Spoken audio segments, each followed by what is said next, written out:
बिस्मिल्लाहिर्रहमानिर्रहीम। अस्सलाम वालेकुम नाज़रीन, इरफान हाशमी आपका प्रोग्राम दो टोक में खुशामदीद कहता हूँ। और इस्लामाबाद से मेरे साथ मौजूद हैं इब्राहिम राय साहब। राय साहब अस्सलाम वालेकुम। वालेकुम अस्सलाम। राय साहब, पाकिस्तान की सियासत एक स्टॉक एक्सचेंज की तरह कभी ऊपर कभी नीचे हो रही है। हर बदलता दिन कभी किसी का पलड़ा भारी होता है, लेकिन आज का दिन ऐसा था जब हमें थोड़ा सा ऐसा महसूस हुआ कि पाकिस्तान तहरीक इंसाफ की हुकूमत के लिए बेहतर दिन था और उन्होंने वो कुछ कर दिखाया जिसके ऊपर इमरान खान कभी भी माने नहीं हैं। पाकिस्तान के ताकतवर हल्के कहते रहे, पाकिस्तान की अपोजिशन जमातों में बहुत सारी रिजर्वेशंस थी, पाकिस्तान तहरीक इंसाफ के अंदर लोगों में बहुत ज़्यादा रिजर्वेशंस थी और उस्मान बुज़दार को बिला आखिर बाकायदा तब्दील कर दिया गया और ऑफ़र करवा दी गई है अब मुनिस परवेज़ इलाही साहब को कि वो आइंदा पंजाब के वज़ीर आला होंगे और फिर अब इसके ऊपर एक बाकायदा समरी भेजी जाएगी। क्या तरीक़ाकार होगा वो बाकी बात की बातें हैं, लेकिन अब ये गेम जो है, जो सियासत है, ये बड़ी क्लियर होती जा रही है इस एंगल से कि इन्होंने कुछ और खान साहब हमें पहली दफ़ा ऐसा लगा है कि सियासत करते हुए नज़र आए हैं। नॉर्मली वो सियासत करते नहीं हैं और वो जलसों के ऊपर और बाकी जो उनके इक़दाम हैं, प्रोजेक्ट्स वगैरह, वो इसके ऊपर बिलीव करते हैं। लेकिन अब क्या हुआ, ये पहली बार खान साहब ने ख़ुद से सियासत की, जो कोई मांग रहा था उसे वो दे दिया गया। और परवेज़ इलाही साहब की जो आज की मुलाकात हुई, इसका जो अहवाल है वो मैं आपसे सुनूंगा। लेकिन राज साहब, जब ये कुछ हो रहा था और उसके बाद क्या हुआ कि अलीम खान साहब के हवाले से भी एक ख़बर आई, जवेद लतीफ़ साहब ने कहा है कि हम उन्हें भी ऑफ़र कर सकते हैं और वो हमारे उम्मीदवार क्यों नहीं हो सकते। अब ये जो नई खिचड़ी पक रही है, इससे पर्दा आप ही उठाएंगे।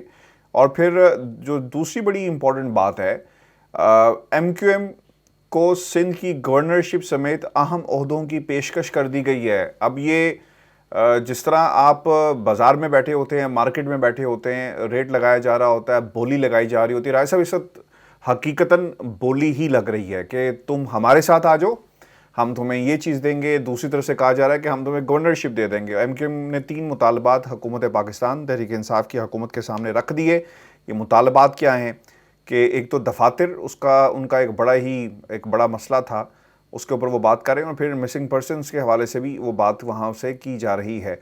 सूरत हाल क्या होगी, क्या हुकूमत ये तमाम मुतालबात पूरे करने में कामयाब होती है?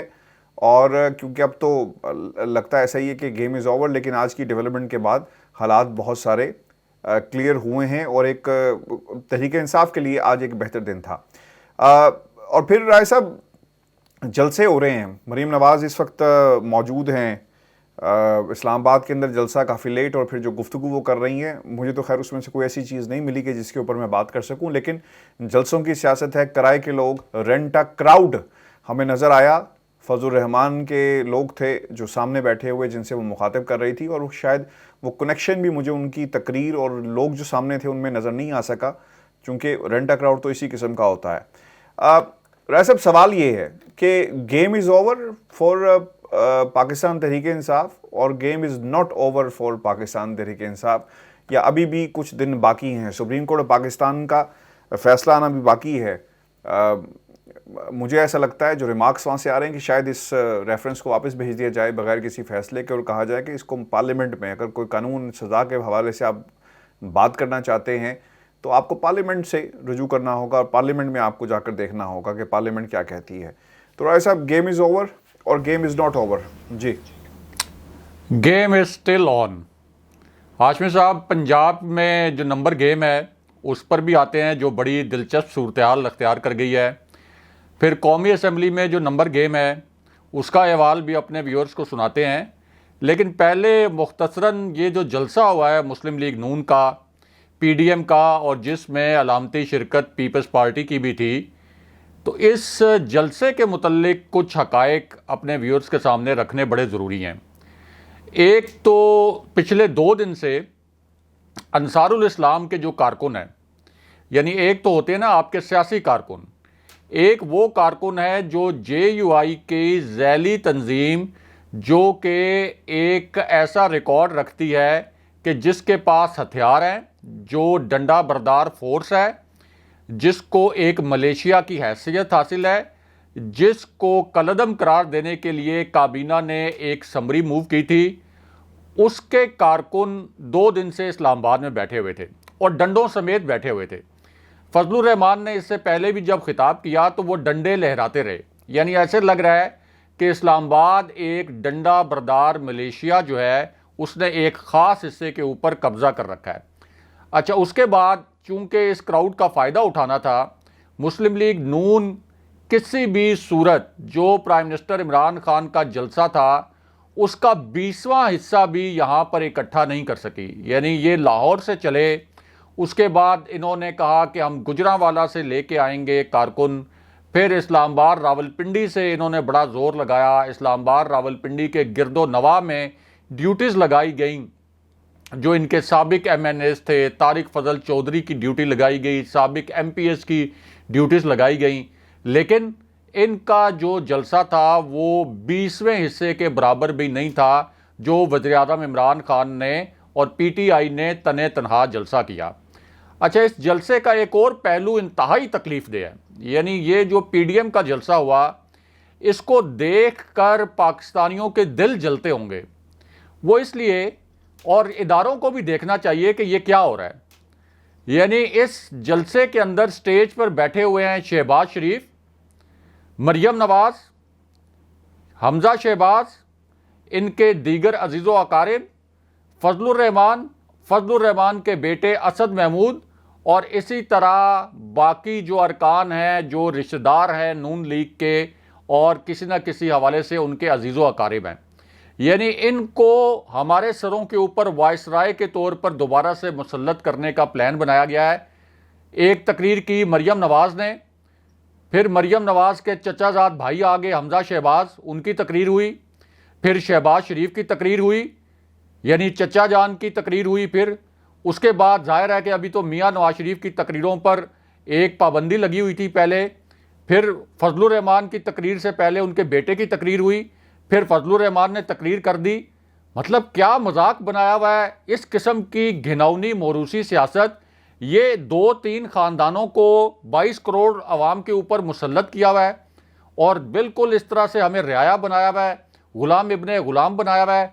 और वहाँ पर यानी आप जिस तरह से बादशाहत का दौर होता है और जिस तरह से एक कोई बादशाह होता है वो अपने अजीज़ो अकारिब को मुसल्लत कर देता है रियाया के ऊपर, इस तरह से इन्होंने अपने पूरे ख़ानदान के ख़ानदान इस अवाम पर मुसल्लत कर दिए हैं और अब दोबारा से इन्हीं को मुसल्लत करने की कोशिश की जा रही है और इदारे जो हैं वो खामोश बैठे हुए हैं और गैर आईनी तरीके से, गैर कानूनी तरीके से। क्या पाकिस्तानियों का मुकद्दर यही रह गया है?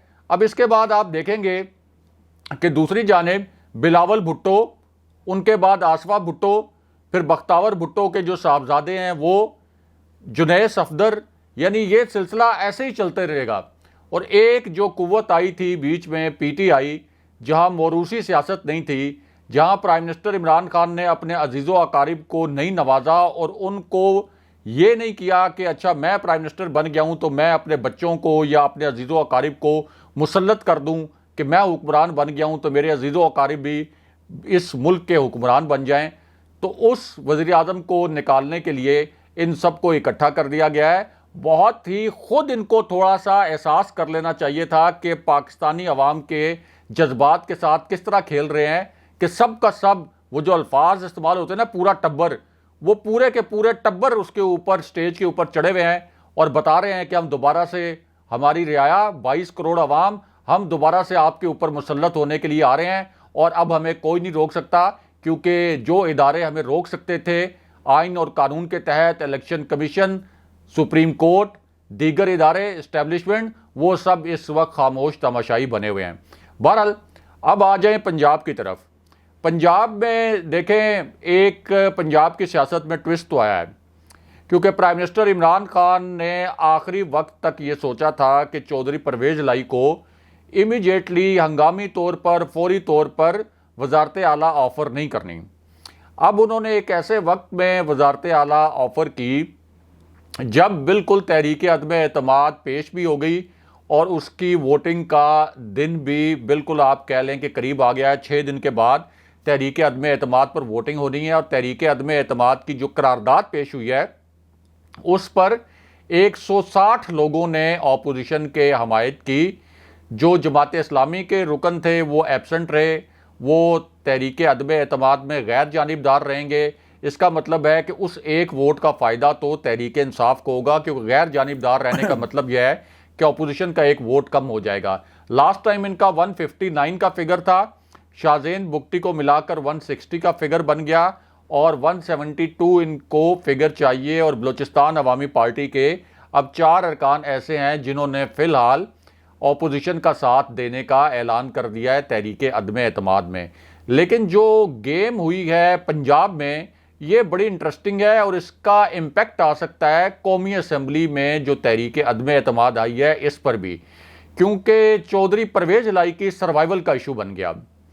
यानी चौधरी परवेज़ इलाही ने एक्सेप्ट कर ली पंजाब की वजारत आला, लेकिन उनको पता है कि पंजाब की वजारत आला तहरीक इंसाफ उनको दे रही है और ये उसी सूरत में उनको मिल सकती है जब वफाक में तहरीक इंसाफ की हुकूमत सर्वाइव कर जाए।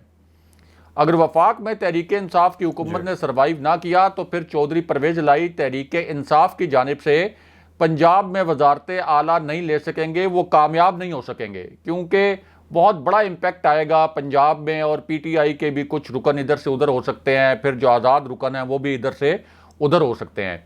तो जिस तरह 342 का ऐवान है इस वक्त कौमी असम्बली और 172 का फिगर पूरा करना है ऑपोजिशन ने, इसी तरह 371 का ऐवान है पंजाब असम्बली का और 186 का फिगर पूरा करना है ऑपोजिशन ने, जो कि वहाँ पर तहरीक अदम एतमाद लेके आई थी। अब चूंकि उस्मान बुज़दार से इस्तीफ़ा ले लिया गया है तो 186 के फिगर पर यह फैसला होगा कि वज़ीर आला पंजाब का कौन बनेगा। अच्छा, अब आप अगर बात करें कि पीटीआई के कितने अरकान हैं तो पंजाब असम्बली में इनके 186 फिगर है पीटीआई का अपना, और 10 अरकान हैं काफ लीग के, तो इन दोनों के मिला के 196 अरकान बनते हैं पंजाब असम्बली में, जो 371 का ऐवान है। नून लीग के 165 अरकान हैं, लेकिन इनमें से कुछ अरकान ऐसे हैं जो इससे पहले उस्मान बुज़दार से मुलाकात करके मुस्लिम लीग नून से मुनहरिफ हो चुके थे और मुस्लिम लीग नून ने उनको पार्टी से निकाल दिया था, बाकायदा ये कह के कि अब ये पार्टी से इनका कोई ताल्लुक नहीं है। पीपल्स पार्टी के अरकान कुल मिलाकर पंजाब असम्बली में 7 हैं और 5 आज़ाद अरकान भी हैं। इसी तरह जो राय हक पार्टी आपकी उसका एक रुकन है, और अगर वो तमाम अरकान भी मिला लिए जाएं जो नून लीग के मुनहरिफ अरकान थे तो फिर भी ये फिगर 178 बनता है। लेकिन चूंकि उन मुनहरिफ अरकान से नून लीग ने लाताल्लुकी अख्तियार की हुई है तो आप समझ लें कि ये फिगर 172-173 तक का बनता है।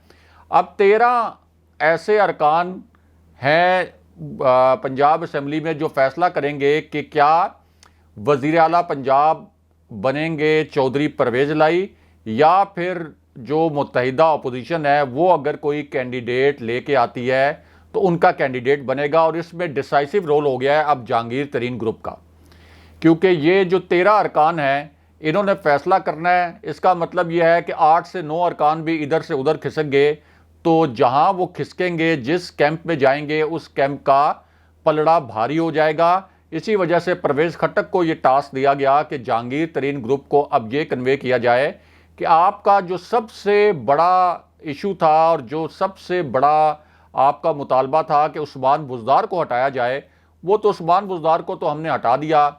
आपके जो इंतज़ामी मामलात थे वो तमाम मामलात डीसीज़ को और चीफ कमिश्नर्स को ऑर्डर करके पहले ही हल करवा दिए गए थे। जहांगीर तरीन के ख़िलाफ़ जो मुकदमात वाला मामला था वो पहले ही तकरीबन ख़त्म हो गया है। तो इस पूरी सूरत हाल में अब एक तरफ जहांगीर तरीन के पास कोई और उनके ग्रुप के पास कोई बहुत बड़ी वजह नहीं रहती कि वो चौधरी परवेज़ इलाही को वजारत आला के कैंडिडेट के तौर पर सपोर्ट ना करें। दूसरा, चौधरी परवेज़ इलाही के लिए अब ये चैलेंज भी है कि उन्होंने पंजाब में खुद वज़ीर आला भी बनना है और वफाकी हुकूमत को बचाने के लिए भी अपना जितना भी असर रसूख है उसको इस्तेमाल करना है। यानी वो शर्त भी यही रखी गई करेंगे, यानी शर्त भी यही रखी गई है कि आपने एक्टिव होना है, इसके बगैर ऐसा नहीं कि 4 सीटों के साथ आप किसी को वजारत आला दे दें। उन्हें कहा गया है कि एक्टिव करेंगे, और उन्होंने खुद भी ये कहा था कि अगर हमें ऑप्शन देते हैं तो हम तो भरपूर तरीके से तमाम लोगों को बनाएंगे। लेकिन अनफॉर्चुनेटली एक इंसिडेंट ये भी हुआ कि उनका एक घर का बंदा, घर के लोग तो मौजूद हैं, लेकिन जो चीमा साहब हैं, he is no more the part of federal government, और उन्होंने इस्तीफ़ा भी दे दिया, वो अलग भी हो गए। अब वहाँ पे भी शायद हमें डिफरेंस ऑफ ओपिनियन नज़र आता है। जनूबी पंजाब के मामले को लेकर चीमा साहब बहुत ही कंसर्न थे, और उन्होंने तो खैर टीवी पे भी आके कह दिया कि वो अब इमरान खान, क्योंकि उनके ज़मीर की आवाज़ है, वो वोट नहीं देंगे। कोई ज़मीर की आवाज़ नहीं है। जनूबी पंजाब का सूबा, तारिक बशीर चीमा को अब याद आया है कि जनूबी पंजाब सूबे के ऊपर उनका कोई ज़मीर की आवाज़, अब उनको नज़र आया है कि उनका ज़मीर जाग गया है। ये भी आप कह लें कि विकेट के दोनों तरफ खेलने की कोशिश है। एक तरफ आप ये देख लें कि चौधरी परवेज़ इलाही ने यह ऐलान कर दिया कि वो तहरीक अदम एतमाद की हमायत करेंगे। दूसरी जानिब चौधरी शुजात हुसैन के हवाले से इस तरह की खबरें लीक करवाई जा रही हैं कि वो चौधरी परवेज़ इलाही के इस फैसले से खुश नहीं हैं, ताकि एक रूम रखा जा सके, एक मार्जिन रखा जा सके कि अगर ये चौधरी परवेज़ इलाही वज़ीर आला हुकूमत की जानिब से नहीं बन सकते तो फिर हम देखें कि ऑपोजिशन से हम क्या कुछ ले सकते हैं।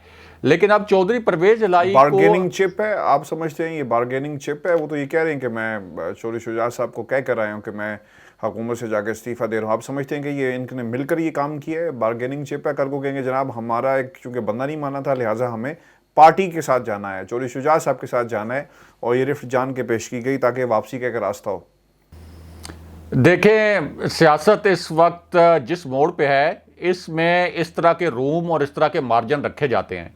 ये पहली दफ़ा नहीं हो रहा, इसलिए आप ये देख लें कि जानबूझ के इस तरह की खबरें भी लीक करवाई जा रही हैं। लेकिन जो बात मैं पहले कह रहा था कि चौधरी परवेज़ इलाही को अब अपनी वजारत आला यकीनी बनाने के लिए MQM पर, और अगर काफ लीग का किसी और रुकने कौमी असम्बली पर इन्फ्लुएंस है तो वो इस्तेमाल करना पड़ेगा। तो इसका मतलब यह है कि हुकूमत के पास एक हेल्पिंग हैंड आ गया है। हुकूमत पहले खुद हर महाज पर लड़ रही थी, हर जगह पे उनको खुद लड़ना पड़ रहा था, लेकिन अब चौधरी परवेज़ इलाही के लिए उन्होंने, आप कह लें कि एक शुरली छोड़ दिया है। और अब चौधरी परवेज़ इलाही को भी जिस तरह से हुकूमती वफूद मुलाकातें कर रहे थे और ये कह रहे थे मुख्तलिफ अरकान कौमी असम्बली को और इत्तेहादियों को कि आप हमारे हक में रहें और तहरीक अदम एतमाद के हक में वोट ना डालें, अब चौधरी परवेज़ इलाही को भी ये काम करना पड़ेगा। तो इस पूरी सिचुएशन में चूँकि चौधरी परवेज़ इलाही की जो तहरीक अदम एतमाद की मुखालफत का ऐलान किया गया और हुकूमत की हमायत का ऐलान किया गया, तो उससे एक इम्प्रेशन जाता है, आम तासुर ये भी जाता है कि इसका मतलब है कि इस्टेब्लिशमेंट जो है वो पूरी तरीके से, या इस्टेब्लिशमेंट अपोजिशन के पीछे नहीं खड़ी, वरना अपोजिशन के पीछे खड़ी होती तो फिर काफ लीग तहरीक अदम एतमाद की मुखालफत ना करती और तहरीक अदम एतमाद के हक में खड़ी हो जाती। यानी एक इम्प्रेशन, अगरचे ये कोई इम्प्रेशन, कोई इसकी 100% नहीं कहा जा सकता कि ये इम्प्रेशन ठीक है या नहीं, लेकिन एक आप कह सकते हैं कि MQM जिसके 7 इस वक्त रुकन हैं, 7 अरकान हैं जिसके कौमी असम्बली में, तो MQM के फैसले पर भी काफ लीग का फैसला असरअंदाज हो सकता है। यानी अगर काफ लीग ये फैसला करती कि हमने अपोजिशन के साथ जाना है, तो 100% था कि MQM उसी वक्त फैसला करती कि हमने भी अपोजिशन के साथ जाना है, क्योंकि MQM को पता चल जाता कि अब तो 100% गेम ओवर हो गई है, तो हमें कुछ ना कुछ डील करके हिस्सा ले लेना चाहिए। अभी भी MQM को बहुत ज़्यादा ऑफर्स की जा रही हैं, और MQM का भाव भी अब चूँकि बढ़ गया है, इस वजह से हैदराबाद, कराची की जो एडमिनिस्ट्रेटरशिप है वो भी ऑफ़र की गई। इसके अलावा गवर्नर सिंध की जो सीट है वो भी ऑफ़र की जा रही है अपोजिशन की जानिब से। लेकिन अब हुकूमत भी ज़ोर लगाएगी और हुकूमत भी ऑफ़र्स करेगी। एक और वजारत की ऑफ़र तो पहले ही MQM को कर दी गई है, और अगर MQM भी ये फैसला कर लेती है कि हम भी हुकूमत के साथ खड़े रहेंगे, तो फिर प्रॉबली बलूचिस्तान अवामी पार्टी के 1-2 अरकान भी वापस आ सकते हैं। मुनहरिफ अरकान में से भी 1-2 अरकान की वापसी हो सकती है, क्योंकि ये फाइनल राउंड है, और फाइनल राउंड में यू नेवर नो पाकिस्तान की सियासत में, जहां इस्टेब्लिशमेंट का भी बहुत असर रसूख होता है, तो आखिरी वक्त में ये बाजी इधर से उधर भी जा सकती है। अभी ये नहीं कहा जा सकता कि गेम इज़ ओवर। एक दिन पहले तक भी ये कहा जा रहा था गेम इज़ ओवर, लेकिन देखें चौधरी परवेज इलाही की वजह से दोबारा से ये जो एक लग रहा था कि मुकम्मल मामला ख़त्म हो गया है, अब उसके अंदर दोबारा से एक ट्विस्ट भी नज़र आ रहा है। और फिर बहुत अहम बात यह भी है कि सुप्रीम कोर्ट का फैसला सदारती रेफरेंस पर क्या आता है, उस पर भी बहुत डिपेंड करेगा कि तहरीक अदम एतमाद कामयाब होती है या नहीं होती। अगर तायात नाअहली का फैसला आ गया तो फिर तो हुकूमत की कामयाबी के चांसेस बढ़ जाएंगे, क्योंकि ये जो अरकान है मुनहरिफ अरकान, ये फिर वोट डालने की तहरीक अदम एतमाद के हक में जुर्रत नहीं करेंगे। राजा साहब, ये नंबर्स बड़े इंटरेस्टिंग हैं।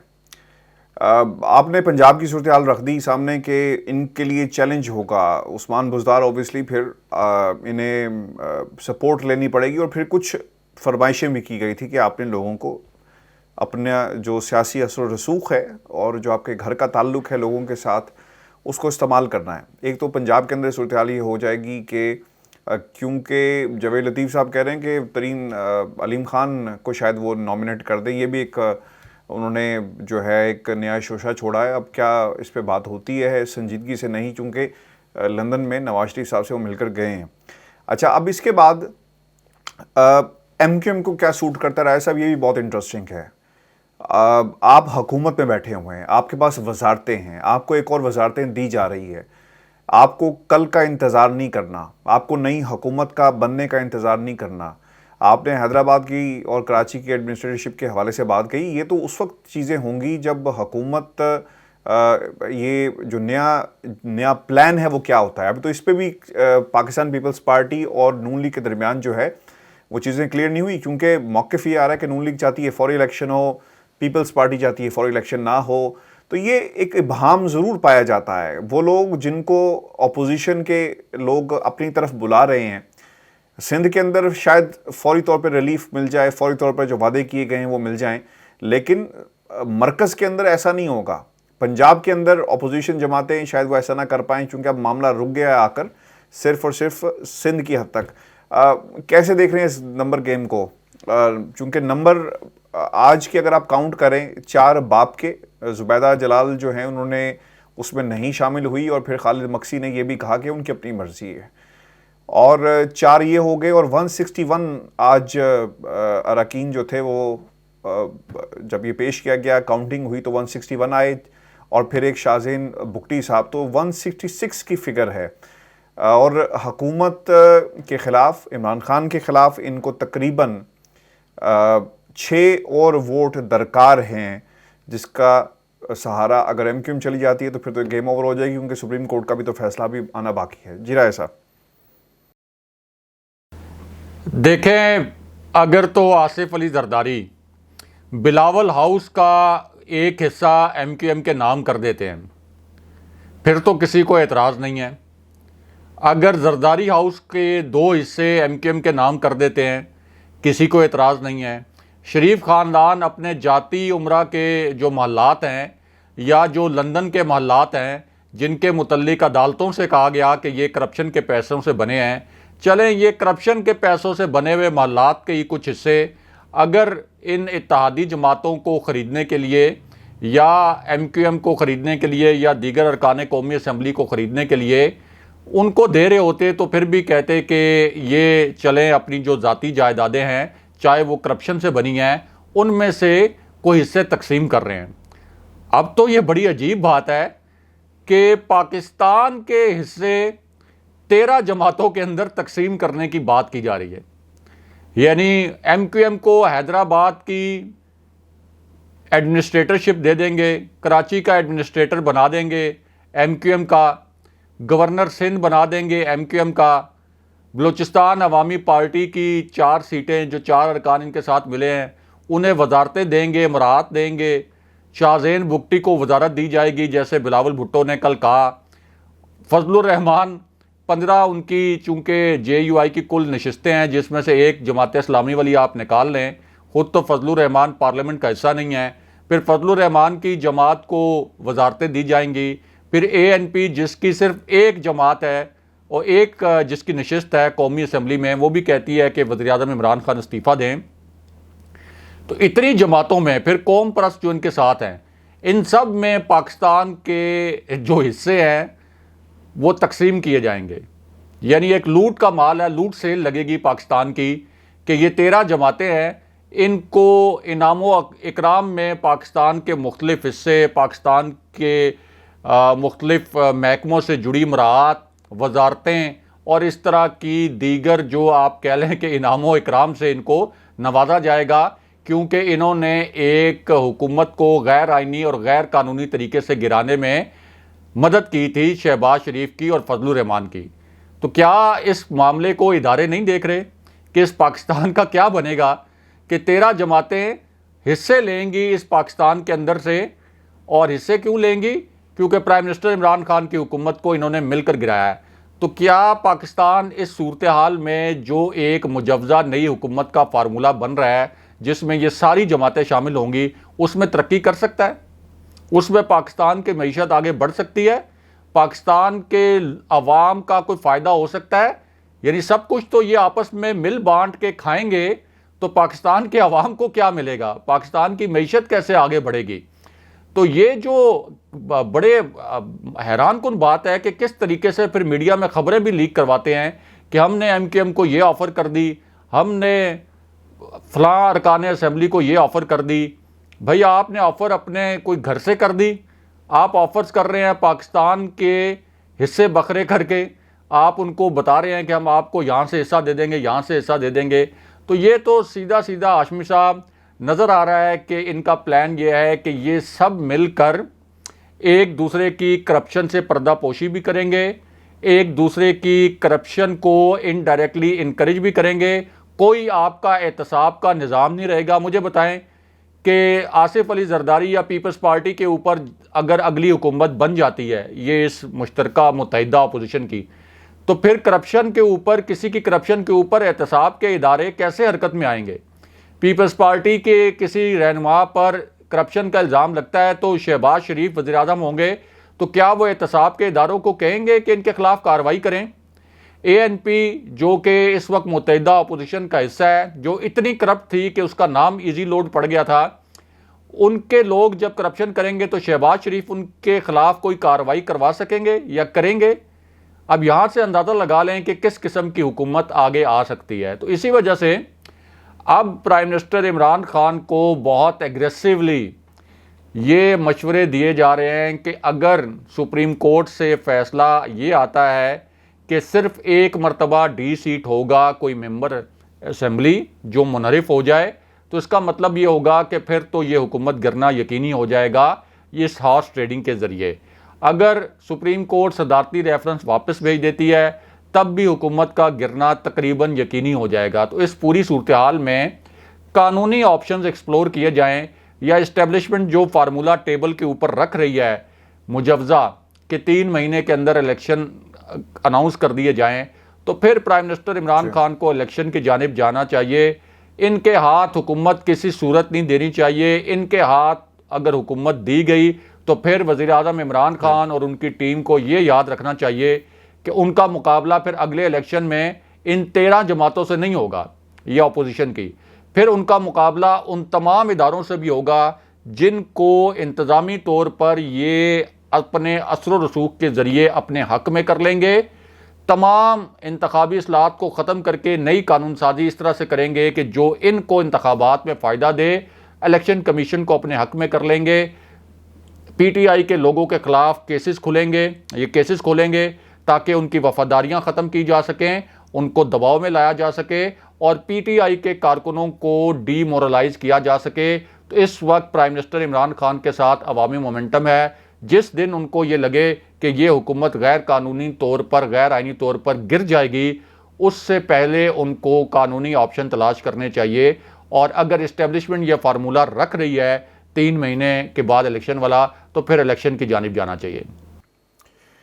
साहब, कल का दिन बहुत ही कल का भी दिन और आज का दिन भी बहुत ही इम्पोर्टेंट है। ऑब्वियसली 48 घंटे बहुत ही इम्पोर्टेंट होंगे क्योंकि MKM ने ये फैसला करना है और फिर तमाम तर तवज्जो सुप्रीम कोर्ट पाकिस्तान के ऊपर होगी। MKM ने इस अमर का इजहार भी किया और वो थोड़ा सा रिलक्टेंट भी थे। उन्होंने कहा कि हमारा तजर्बा अच्छा रहा पाकिस्तान तहरीक इंसाफ की हुकूमत से, as compare to other the governments of Pakistan. और जो कुछ कहा इन्होंने पूरा किया, कुछ हमारी बातें हैं इसे भी पूरा कर लें तो बहुत ही अच्छा होगा। और दूसरी तरफ ये भी उन्होंने कहा कि जमातें बहुत सारी हैं ऑपोजिशन के अंदर, और अभी ये समझ नहीं आ रही कि एकोमोडेट कैसे किया जाएगा बाकी जमातों को भी, और किसके हक में हिस्से में क्या आएगा। खैर कुछ घंटे हैं और सिचुएशन बहुत सारी जो है वो क्लियर हो जाएगी। अवीर जी, आज के शो था, अपने कमेंट जरूर भेजिएगा, चैनल को सब्सक्राइब करना मत भूलें। मुझे और इब्राहिम राय साहब को इजाज़त दीजिए, अल्लाह ने के बाद।